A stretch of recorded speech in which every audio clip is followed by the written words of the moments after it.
This is DC Channel Guns. Like and subscribe. Thank you for watching.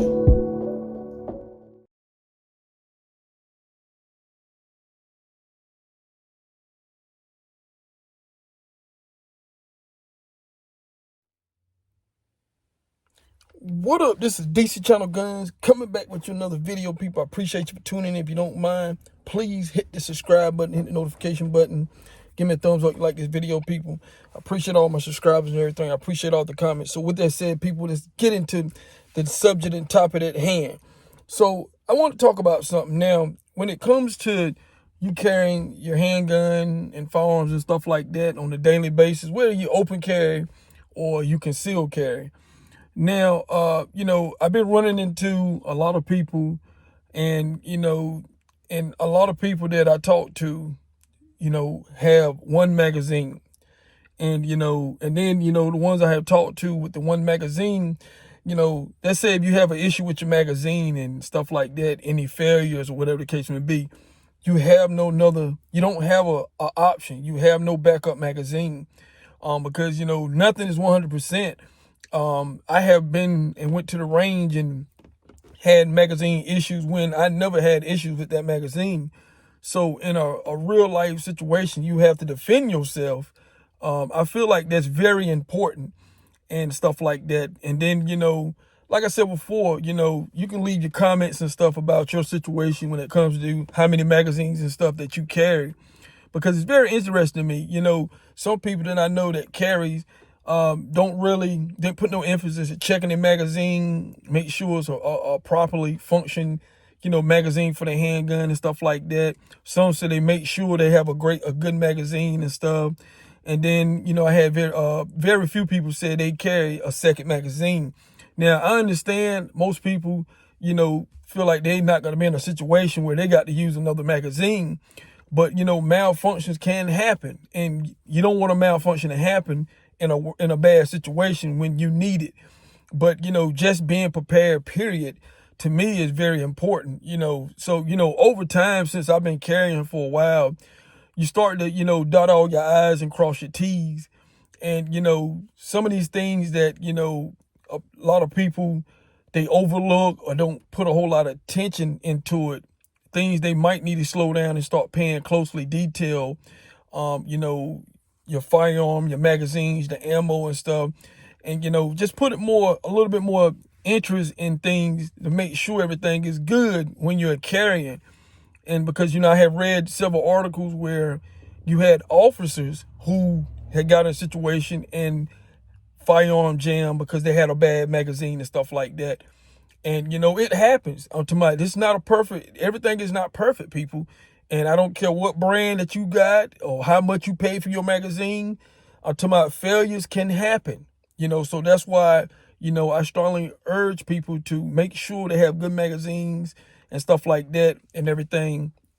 Now, another thing, since I've been carrying, things that I have improved in, and pay more details to, like, for instance, if I'm carrying a second magazine, I pretty much carry the magazine in an event that, if I have to use a second magazine, I can just drop my other one and then just insert my other magazine while I don't have to try to reposition it and all that kind of stuff. Because under a high amount of stress, people, a lot of things can go wrong, and a lot of people don't put a lot of emphasis into stuff like that. I have took some training classes and stuff, and it really shows where the little things where you can really fumble in a situation, in the self-defense situation or any type of situations. So, I think people need to start looking at that. And, we also, in my state where, there's a lot of states that don't require you to have training and stuff like that and everything. So now, a lot of people, can go, just start carrying. But I suggest that people at least go and get some type of training and, just up your skill level when it comes to carrying a firearm and stuff like that. Because we have way too many accidents. I'm reading way too many articles and stuff. And, a long time ago, a lot of people were, just kind of just shove, just blow it off. But we having way too many incidents where you having people who are buying firearms and not really took the time and to take safety first, take safety first and stuff like that. And we have way too many people getting injured when there should be no injuries, period. And early on in my firearm experience, I'll be the first one to tell you, I'm not perfect either. And, I had an accidental discharge. It really is it will really wake you up. And even with the experience that I had and the knowledge that I had, being distracted, not focused, not paying attention. And, I had, I'm talking about, I had a situation where I was in my house and I was doing too much, and I had cleared the weapons and stuff like that. And so one of the weapons that I had cleared and I had put it up, and I went to do something else to go back. And, for some reason, in this situation, I always had my gun and, pointed at nothing or whatever the case may be, but I had it pointed in another direction. And guess what happened? And this was a new gun that I had bought, and it had some trigger modifications and stuff to it that I was kind of looking at and stuff like that. But what happened was I barely even touched the trigger, but then gonna find out it wasn't cleared properly. Why? Because I was distracted and it went off. And, that was the first and last time for me, but that's a wake-up call. But no one was in the room, and I had a firearm pointer in a safe direction. But with that said, people, this stuff is very serious. I'm talking about, I talk to way too many of my friends who don't take that serious and stuff. I'm talking about you could stay in a house, apartment, no matter what. These bullets can go through the wall and hit your neighbors, hit people on the side of you in an apartment complex, townhouse.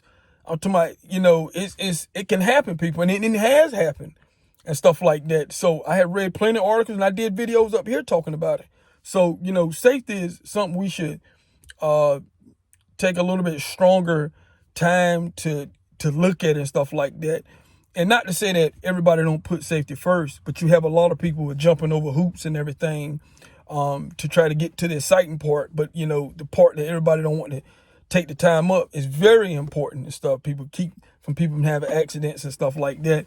But so I just want to kind of get into that. But, it was just something that I've been having a lot of conversation with people and stuff like that. And it's very interesting to have a conversation about that. Now, like I said before, my main thing was talking about the magazine. So what do you think about, should you have an extra magazine or should you not have an extra magazine? Now, like I said before, you just running down to the store, coming back or something like that. I feel like, one magazine in the firearm should be fine. But also I would still have me a spare just in case in the vehicle and stuff like that. But now as far as me carrying, if it's not a situation where I'm carrying all day, whatever the case may be, to me, I have to have a second magazine. I'm talking about, it don't take up no more space. The way I'm carrying it don't take up no more space, not like that, no more extra hassle. So why not have a spare magazines? I'm seeing officers now, I'm talking about, and this starting to be a lot of officers, and I talk to officers and stuff, where they're really being properly geared up for anything. No matter if they get into something, no matter if they're not looking forward or something might not happen, but they are prepared for anything now. And I'm seeing them having chest magazines, having like 8, 9 magazines around them and stuff like that, and he said that, indeed they have to be prepared, because they never know what they're going to get into. So, I normally used to see officers with maybe 2, maybe 3 spare mags and stuff like that. Now I'm seeing them, they got them all on the chest rig. They got 4 or 5 across the chest, 3, 4 on the side. I'm somebody, they really are prepared now and stuff like that. So with that said, people, kind of just want to talk to you about that situation, whatever, when it comes to magazines. So this is DC Channel Guns, and I'll catch you on the next one. This is DC Channel Guns. Like and subscribe. Thank you for watching.